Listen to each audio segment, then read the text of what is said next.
तो जो कार्टिलेज है इसकी अपनी कोई ब्लड सप्लाई नहीं है, तो इसको न्यूट्रिशन मिल रहा है साइनोवियल फ्लूइड से। कार्टिलेज का जो डैमेज है इट्स इरिवर्सिबल डैमेज। एक बारी कार्टिलेज डैमेज हो गया तो उसको आप रिवर्स नहीं कर पाएंगे। तो बेसिकली जो कार्टिलेज वियर है वो ये ब्लू स्ट्रक्चर है जिसका एज के साथ साथ वियर एंड टियर होता है। जो कार्टिलेज होता है वो एक्सरेज उसके थ्रू पास हो जाती हैं, तो जो कार्टिलेज की थिकनेस है वो हमें गैप की तरह दिखती है।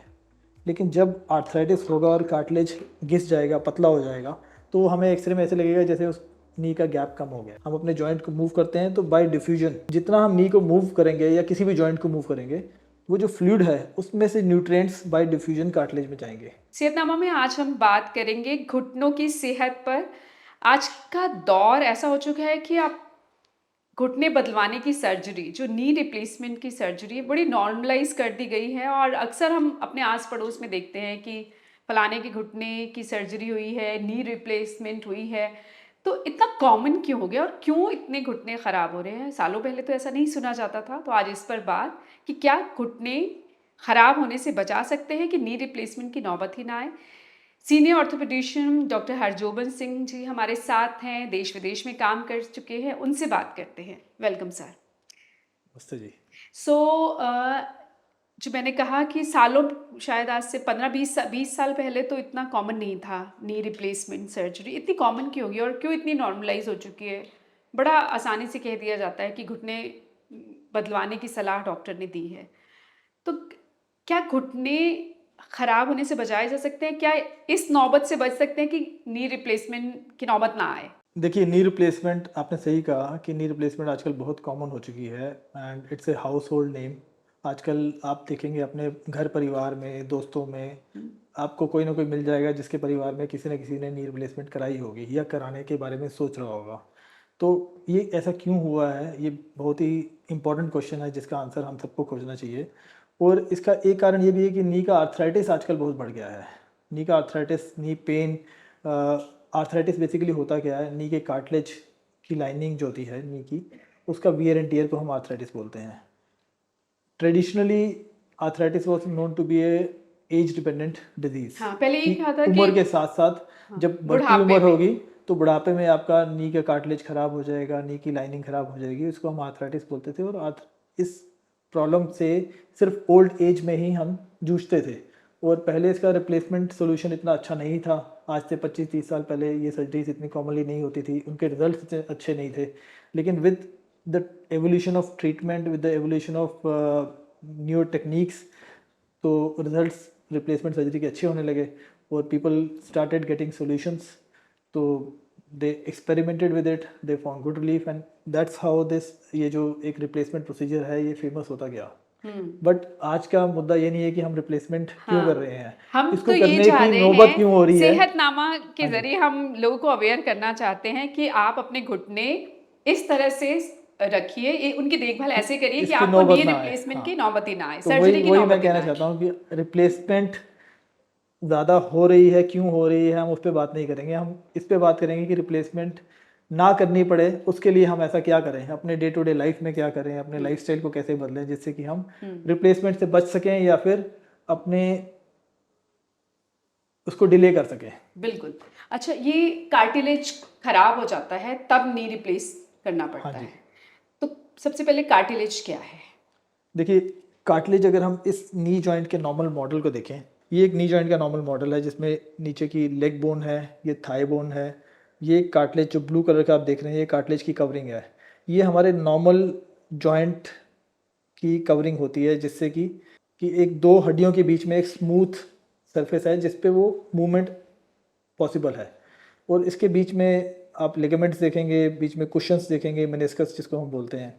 तो बेसिकली जो कार्टिलेज वियर है वो ये ब्लू स्ट्रक्चर है जिसका एज के साथ साथ वियर एंड टियर होता है। ये पहले थिनिंग हो जाती है, फिर बोन स्टार्टेड गेटिंग एक्सपोज्ड, कि जो नीचे वाली बोन है वो एक्सपोज होना शुरू हो जाएगी। जब बोन विल रब ऑन द बोन, जब दोनों तरफ से कार्टिलेज खत्म हो गया और बोन बोन से टकरा रही है तो पेशेंट को पेन होगा, पेशेंट के घुटने से कट कट की आवाज़ आएगी।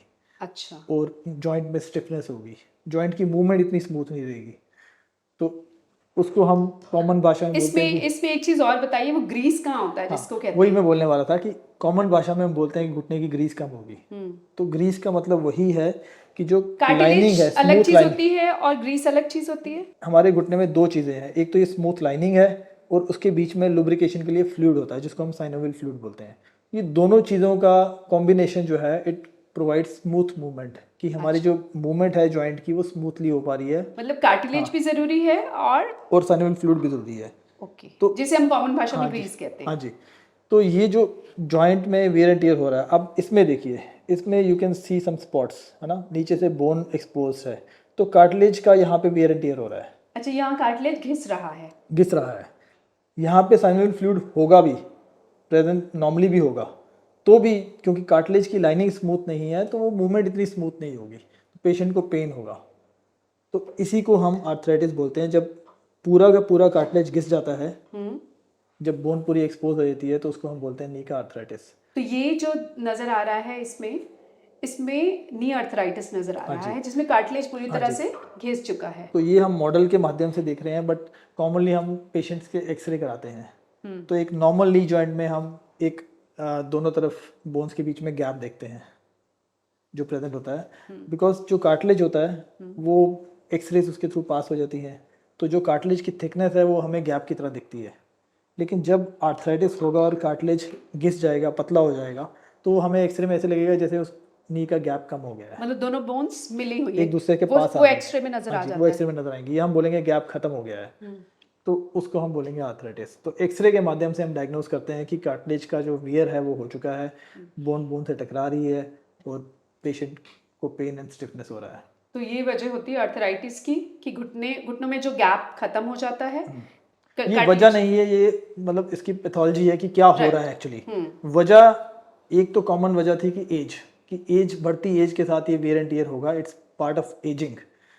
लेकिन उसके अलावा जो आजकल हमें डिस्कस करने वाले हैं इस वीडियो में, कि ऐसा क्या चीज़ हो रही है कि ये आर्थराइटिस बढ़ गया। हाँ, पहले मैं क्यों इस पे नहीं आ था? रही थी कि ये आपने कहा कार्टिलेज घिस जाता है, कम हो जाता है, तो बोन्स एक्सपोज हो जाती हैं, बोन ऑन बोन हो जाती है जो कहते हैं। तो कार्टिलेज का घिसना क्या है, वो क्यों घिसता है?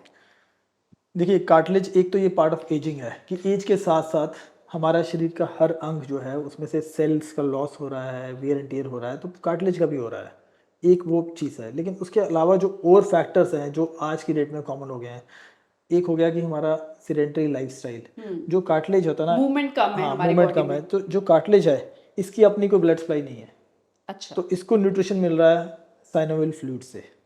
और वो कब मिलता है? जब हम इसको मूव करते हैं, हम अपने जॉइंट को मूव करते हैं, तो बाय डिफ्यूजन यू अंडरस्टैंड, है ना, फिजिक्स में डिफ्यूजन होता है, फ्लूइड किसी के साथ पुश करके अंदर जाता है। तो जितना हम नी को मूव करेंगे या किसी भी जॉइंट को मूव करेंगे, वो जो फ्लूइड है उसमें से न्यूट्रिएंट्स बाय डिफ्यूजन कार्टिलेज में जाएंगे। लेकिन अगर हम एक ही पोजीशन में बैठे हुए हैं, हम अपने जॉइंट को मूव ही नहीं कर रहे हैं, तो हम उसको न्यूट्रिशन भी नहीं दे रहे हैं, तो हम कार्टिलेज का न्यूट्रिशन छीन रहे हैं बाय नॉट मूविंग। तो वो एक एडिशनल फैक्टर है कि कार्टिलेज का वियर एंड टियर हो रहा है, बिकॉज हमारा मूवमेंट कम हो गया है। दूसरा फैक्टर जो आज अब इसी से रिलेटेड है, जब मूवमेंट कम होगा तो आपके मसल्स ऑब्वियसली वीक हो जाएंगे, तो वीक मसल्स पे आप चलेंगे तो जॉइंट उतना स्टेबल नहीं होगा, तो जॉइंट पे जो स्ट्रेसेस जो स्मूथली डिस्ट्रीब्यूट होती हैं वो डिस्ट्रीब्यूट स्मूथली नहीं होंगी, वो पॉइंट लोडिंग होगी, जिसकी वजह से उस पोर्शन ऑफ जॉइंट में वियर एंड टियर ज़्यादा होगा। तीसरा कॉमन कारण हो सकता है इंजरीज, कि अगर आपने कोई इंजरी है, छोटी मोटी इंजरी है जिसको आपने ट्रीट नहीं किया, निगलेक्ट किया, तो वो injury secondarily can cause ligament injury, secondarily can cause cartilage का लॉस बाद में। हाँ जी, बाद में। और चौथा एक जो आजकल बहुत कॉमन देखने को मिलता है, ओबेसिटी, मोटापा। तो जो हम वेट कैरी कर रहे हैं तो वही हम अपने घुटनों पे भी डाल रहे हैं। तो it has been found in many studies कि every extra kilo we gain puts 3 to 4 times more stress on the knee। अच्छा, जितना आपने एक्स्ट्रा 1 किलो वेट आपने गेन किया अपने शरीर का, लेकिन अपने नी का वेट 3 गुना बढ़ा दिया। तो ये मेजर कारण है ये कि मेजर कारण है कार्टिलेज कि जिससे हमारा कार्टिलेज का जो वियर एंड टियर हो रहा है, जो आर्थराइटिस का ऑनसेट जल्दी एज में हो रहा है, कम एज में हो रहा है, और जिसकी वजह से आर्थराइटिस का इंसिडेंस एकदम से इतना बढ़ गया है और नी रिप्लेसमेंट सर्जरी की नौबत आ जाती है। तो मतलब आपके कारणों में ही मुझे इलाज नजर आ रहा है। यस, मतलब आपने जैसे कहा इसमें कि इसमें कोई रॉकेट साइंस नहीं कोई है। रॉकेट साइंस नहीं है, बड़ा आसान है। मतलब अच्छा, ये पॉसिबल है कि जो लोग, सबकी तो नी सर्जरी नहीं होती, चाहे वो एजिंग भी है उनकी, यस, 70-80 साल में सबकी तो नी सर्जरी नहीं होती। मतलब जिनकी नहीं हो रही है उनकी, या तो वो एक्सरसाइज अच्छी कर रहे हैं, चल फिर अच्छा रहे हैं, ताकि उनके कार्टिलेज को न्यूट्रिशन, जैसे आपने कहा कि वो मिल रहा है चलने फिरने से, और शायद वो मोटे भी नहीं होंगे, ऐसा है, हम मान सकते हैं, क्योंकि यस, सबकी तो नी लाइकली, सर्जरी नहीं होती है ना। तो नी बिल्कुल। सर्जरी के पीछे ये कारण है। तो अब हम, मतलब किस एज से आपको लगता है कि अपने कार्टिलेज को बचाना शुरू कर देना चाहिए? देखिए जब वेयर एंड टेयर होना शुरू हो जाएगा तब आपके हाथ से ऑलरेडी हाँ, चीज़ें निकल चुकी हैं, ट्रेन छूट है ना, चुकी होगी। ट्रेन छूट चुकी होगी। तो अगर आप उस दिन का वेट करेंगे कि जब आपको पेन स्टार्ट होगा और आप इन सब चीज़ों को स्टार्ट करेंगे, तब तक बहुत देर हो चुकी होगी। तो ये सब चीज़ें हमें स्टार्ट करनी चाहिए very early in our lifes to get healthy lifestyle, healthy nutrition या हेल्दी हैबिट्स। वो सब एडोलेसेंट्स में, यंग एडल्ट्स में, बचपन में स्टार्ट हो जाएं, बिकॉज जो हम हैबिट्स स्कूल टाइम में स्टार्ट करते हैं ना, वही हम कंटिन्यू करते हैं मोस्टली।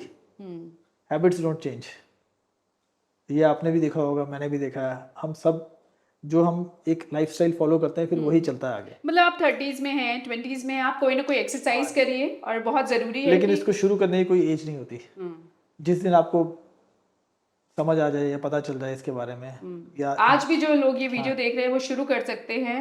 आप ये मत वेट करिए कि आप 40s 50s 60s में जाके जब दर्द शुरू होगा घुटनों में, तो तब एक्सरसाइज शुरू करेंगे, मूवमेंट अच्छी होगी, न्यूट्रिशन अच्छा लेंगे, वो अभी से शुरू कर दीजिए, ताकि आप अपने घुटने बदलवाने से बच सके। अच्छा, ये तो हुआ कि एक्सरसाइज करनी बहुत ज़रूरी है। कौन सी एक्सरसाइज, मैं उस पर भी आऊँगी।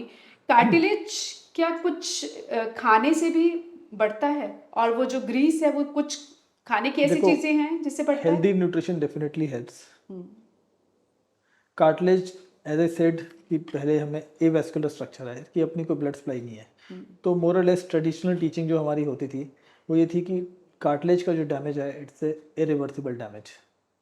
एक बारी कार्टिलेज डैमेज हो गया तो उसको आप रिवर्स नहीं कर पाएंगे। You can only prevent it's further deterioration या फिर slow down further deterioration, but जो हो गया सो हो गया। तो उसका कारण यही है कि इस पे डायरेक्ट कोई ब्लड सप्लाई नहीं है। अगर आप कोई सप्लीमेंट्स भी लेते हैं तो वो वहाँ तक नहीं पहुँच पाएंगे, उन सेल्स पे नहीं एक्ट कर पाएंगे। तो अब जैसे आपने पूछा कि इसका कोई न्यूट्रिशन का रोल है, फूड, हम कौन सा न्यूट्रिशन, खाना खा सकते न्यूट्रिशन हैं? का रोल डेफिनेटली है। कार्टिलेज। वो उसकी हेल्दी कार्टिलेज की मेंटेनेंस के लिए है। बट अगर आप बोलो कि एक बार कार्टिलेज खराब हो गया है, आर्थराइटिस हो चुका है, कार्टिलेज लॉस हो चुका है, अब फूड कुछ करेगा, तो नहीं, उसके बहुत कम चांसेस चांसेस हैं। है। लेकिन कार्टिलेज अभी ठीक है और आपने ठीक रखना है, उसके लिए कुछ ऐसा हेल्दी खान पान में कुछ ऐसी चीजें हैं जो हम ऐड ऑन कर सकते हैं? देखिए, बोन्स एंड कार्टिलेज के लिए ना नॉर्मल जो फूड, हेल्दी फूड्स हम कंसिडर करते हैं, more calcium less they are rich. Same.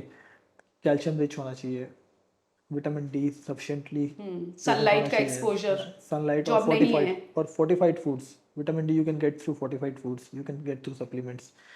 तीसरा, कुछ ऐसे एंटी इन्फ्लेमेटरी फूड्स भी होते हैं which help in repairing your knee pain या कार्टिलेज। जैसे कि उसमें जैसे ग्रीन वेजिटेबल्स, जिसमें से भी आपको एंटीऑक्सीडेंट्स मिल रहे हैं, some dry fruits, some seeds, sesame seeds, और तिल, यस, तिल, सफेद तिल, तिल। यस। हाँ, अब तो डॉक्टर्स भी सजेस्ट कर रहे हैं कि दैट इज, सफेद तिल खाइए हाँ जी, बिकॉज कैल्शियम के लिए। उसकी उसके कंटेंट्स के लिए it's rich in calcium, it's rich in antioxidants.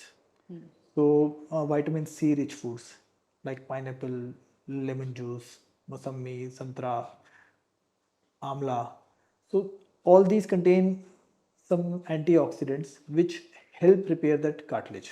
Right.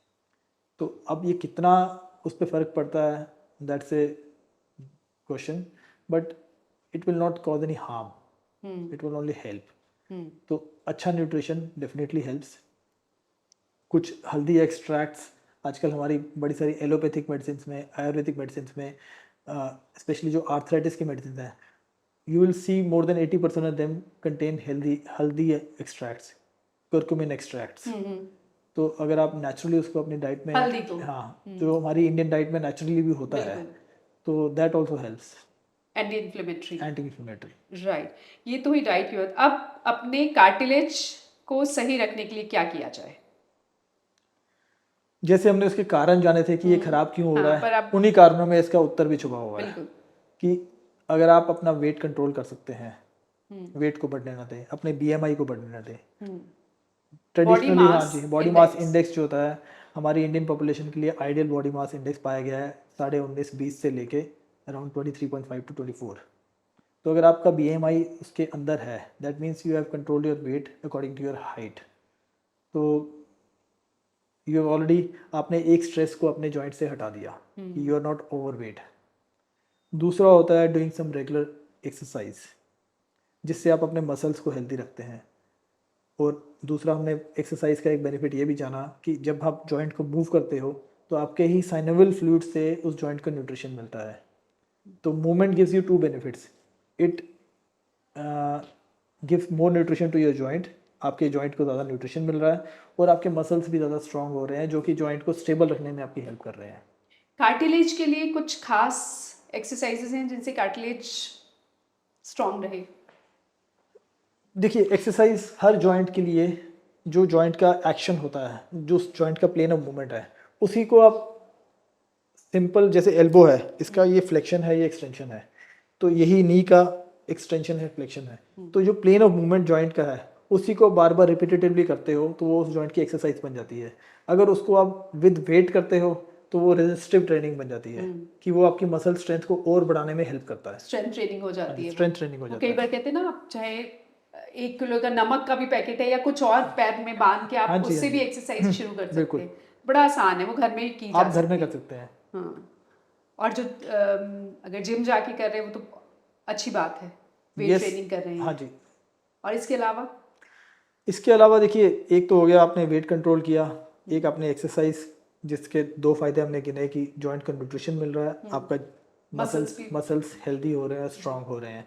इसके अलावा तीसरा होता है कि आप जब एक्सरसाइज करते हैं ना, तो आपके जॉइंट की भी एक पोजीशन सेंस होती है, प्रोप्रियोसेप्शन जिसको हम बोलते हैं, वो एक्सरसाइज करने से इम्प्रूव होती है। इसका एक सिंपल भाषा में अगर मैं बोलूँ, आपको समझाऊँ, तो प्रोप्रियोसेप्शन इज कि आपको अपने जॉइंट की अवेयरनेस है, आपके दिमाग को पता है कि आपका शरीर का हर जॉइंट किस पोजीशन में है, वो उस पोजीशन में उसको स्टेबल रखने की कोशिश करेगा थ्रू मसल्स। तो प्रोप्रियोसेप्शन भी इम्प्रूव होती है विद एक्सरसाइज। तो प्रोप्रियोसेप्शन इनडायरेक्टली हेल्प्स कि आपके जॉइंट की जो लोडिंग है, वेट बेरिंग है, अगर इस जॉइंट में वेट बेरिंग पूरा ये सरफेस है, तो इसमें स्मूथली हर पार्ट पे इक्वल वेट पड़ रहा है, ना कि एक पार्ट पे वेट ज़्यादा पड़ रहा है, दूसरे में कम पड़ रहा है। कार्टिलेज, अब इन चीज़ों से कार्टिलेज बना रहेगा, खराब नहीं होगा, ऐसा एश्योरिटी होती है? हाँ जी। देखिए, कार्टिलेज लॉस में ना एक और फैक्टर है जो हमने डिस्कस नहीं किया, वो है कि अगर जॉइंट में डिफॉर्मिटी है किसी किस्म की, दैट इज डिफॉर्मिटी मीन्स कि जॉइंट की अलाइनमेंट इज़ नॉट राइट, ठीक है, तो उसकी वजह से जॉइंट का एक हिस्से पे लोड ज़्यादा आता है, दूसरे पे लोड नहीं आता है। तो जिस पे लोड ज़्यादा आ रहा है वो जॉइंट का हिस्सा वो ख़राब हो जाएगा, उसका कार्टिलेज ख़राब हो जाएगा। तो वो भी आर्थराइटिस है, बट उस आर्थराइटिस का कारण है उस जॉइंट की अलाइनमेंट। वो कैसे खराब हो जाती है? कई बार बचपन में विटामिन डी की कमी से या कैल्शियम की कमी से हमारे जॉइंट्स, आपने देखा होगा कई बच्चों में भी अलाइनमेंट ऑफ होती है, जिसको हम बोल लेग्स या नॉक नीज बोलते हैं। दैट इज अ डिजीज, एक बीमारी है, but that can be corrected easily with good nutrition, because that's a nutritional problem. अच्छा, कार्टिलेज खराब हो रहा है घुटने का, इसके कुछ अर्ली साइंस होते हैं? यस, सबसे पहला साइन तो हमारा शरीर खुद ही हमें बताता है विद पेन, कि patient will start feeling pen. उसको एक नी के हिस्से में, मोस्टली आर्थराइटिस अंदर वाले हिस्से से स्टार्ट होता है, नी के middle part of the knee, तो वहाँ पे अंदर वाले हिस्से में नी पेन स्टार्ट हो जाएगा पेशेंट को। चलते हुए, उसको सीढ़ियाँ चलने चढ़ते में, हुए। यस, उसको चलने में, ज़्यादा चलने में शुरू में डिफ़िकल्टी होगी, सीढ़ियाँ चढ़ने उतरने में डिफ़िकल्टी होगी, चेयर पे बैठ के उठने में डिफ़िकल्टी होगी। तो ये और अर्ली वो जो साइंस, कट कट की आवाज़ आती है वो भी आनी शुरू हो जाती है? वो बाद में आना शुरू होती है। स्टार्टिंग में तो पेन से ही स्टार्ट होगा, लेकिन जब आर्थराइटिस थोड़ा और ज़्यादा बढ़ जाएगा माइल्ड से मॉडरेट कैटेगरी में चले जाएगा। जब जॉइंट का सरफेस स्मूथ नहीं रहेगा तो तब उसमें कई बार लूज बॉडीज बन जाती हैं, तो कट कट की आवाज़ आना शुरू हो जाती है। जकड़न, difficulty in walking, weight bearing and swelling, तो इनमें से सभी प्रेजेंट हो सकते हैं या अकेले अकेले एक एक सिम्टम भी प्रेजेंट हो सकते तो हैं। अगर ये सिम्टम्स नजर आए तो अवेयर हो जाइए कि आपके घुटने खराब हो रहे हैं, मतलब घुटने का कार्टिलेज खराब हो रहा है और आगे आप ये आपको प्रॉब्लम बढ़ अपने डॉक्टर सकती से है। सलाह लेनी चाहिए। सलाह लेनी चाहिए और उसके बाद आप अगर ऐसी इन सिम्टम्स के साथ आपके पास आते हैं पेशेंट, तो आप क्या सलाह देते हैं? इनिशियली क्या सलाह देते हैं? इनिशियली में ही तो नहीं कह दिया जाता है कि आप घुटने बदलवा लीजिए, नहीं, इनिशियली तो कुछ आप देखो, जब भी कोई पेशेंट इन सिम्टम्स के साथ मेरे पास आएगा या किसी भी ऑर्थोपेडिक सर्जन के पास जाएगा, तो मोस्टली हमारा जो फर्स्ट लाइन ऑफ ट्रीटमेंट होता है वो होता है कि पेशेंट के सिम्टम्स को कंट्रोल किया जाए, उसके पेन को कंट्रोल किया जाए विद सम मेडिकेशन। कई बार हम इसमें फिजियोथेरेपी को भी ऐड करते हैं just to give pain relief, and some exercises भी उनको बताई जाती हैं जिससे कि मसल स्ट्रेंथनिंग से भी इसका पेन में इम्प्रूवमेंट होती है। प्लस जिनका पेन कुछ समय के बाद भी कंटिन्यू रहता है, उनमें फिर हम उसको फर्दर इन्वेस्टिगेट करते हैं विद एक्सरेज। उसमें जॉइंट स्पेस की हम नायरिंग देखते हैं कि कितना आर्थराइटिस का ग्रेड क्या है, ग्रेड 1 है, 2 है, 3 है या 4 है। तो 1 मीन्स कि जिसमें जॉइंट स्पेस अभी बहुत ज़्यादा नायरिंग नहीं हुई है, it's just a early osteoarthritis. And grade 4 means जिसमें जॉइंट स्पेस ऑलमोस्ट टोटली चली गई है। तो जो हम सर्जरी की बात कर रहे थे, that is really required only in grade 4। और ग्रेड 1 में वन में सेव कर मेनली सकते it's lifestyle management which can save the day for you, कि लाइफस्टाइल से, वेट कंट्रोल से, एक्सरसाइजेस से and taking some supplements, this is the only thing you require in grade 1। Grade 2 and 3 में we may add some more treatment modalities into it, जिसमें physiotherapy को भी add किया जाता है, सप्लीमेंट्स को भी थोड़ा सा बढ़ा दिया जाता है, कुछ कई बार इंजेक्शंस का भी यूज़ भी किया जाता है, जिससे कि पेशेंट अपना लाइफ, मतलब एक क्वालिटी ऑफ लाइफ को मेंटेन करते हुए अपना डे टू डे एक्टिविटीज़ को कर कंटिन्यू सके। करे। अच्छा, ये कार्टिलेज क्या बदला भी जाता है? कुछ ऐसा भी है? कार्टिलेज ओवरऑल जो आर्थराइटिस में होता है वो कार्टिलेज का एक जनरलाइज्ड लॉस होता है, तो इसमें तो कार्टिलेज की रिप्लेसमेंट नहीं होती है। बट यस, जो आपने सवाल पूछा है कि कार्टिलेज कहीं पे फोकल डिफेक्ट है, कार्टिलेज के छोटे मोटे डिफेक्ट्स हैं जो कि कई बार चोट लगने की वजह से आ जाते हैं, लिगामेंट इंजरी की वजह से आते हैं, तो उसमें नी में कई बार लोकलाइज्ड डिफेक्ट्स होते हैं, 6 mm, 8 mm, 10 mm, 15 mm। तो उन डिफेक्ट्स को हम कार्टिलेज को रिपेयर भी कर सकते हैं, और उसमें ऑल्दो इट्स ए सर्जरी, लेकिन वो एक की होल सर्जरी होती है, दूरबीन वाली सर्जरी, उसमें हम नी को ओपन नहीं करते, तो उसमें सिर्फ उस कार्टिलेज के पोर्शन को जो डैमेज हुआ होता है उसको हम रिपेयर करते हैं। Okay, right. अब जाते जाते घुटने बदलवाने से बचा जा सकता है, तो कुछ टिप्स हमारे दर्शकों को जरूर दीजिए। देखिए, घुटने बदलने की सर्जरी की नौबत तभी आती है जब आपका घुटने का कार्टिलेज पूरी तरह से ख़त्म हो जाता है, जिसको हम ग्रेड 4 ऑस्टियोआर्थराइटिस बोलते हैं। तो आज हमने जो बेसिक कारण उसके जाने हैं कि अपार्ट फ्रॉम एज को तो आप रोक नहीं पाएंगे, एज के साथ जो वेयर एंड टियर होना है वो तो होना ही है, लेकिन उसके अलावा जो मॉडिफाइबल रिस्क फैक्टर्स हैं, हमारा वेट, उसको हम कंट्रोल करें, अपने BMI को लेस देन 24 रखें, हमारा एक्टिविटी लेवल उसको एक मॉडरेट एक्टिविटी लेवल में रखें। बहुत ज़्यादा severe activity, high activity level में भी यू आर आप डैमेज causing more करते हैं damage, अपने knees। but एक moderate activity level with regular exercise, with good weight, good nutrition, taking some supplements and अगर जरूरत है तो। diet rich in calcium, vitamin D, I think this is the only thing which will help in prevention.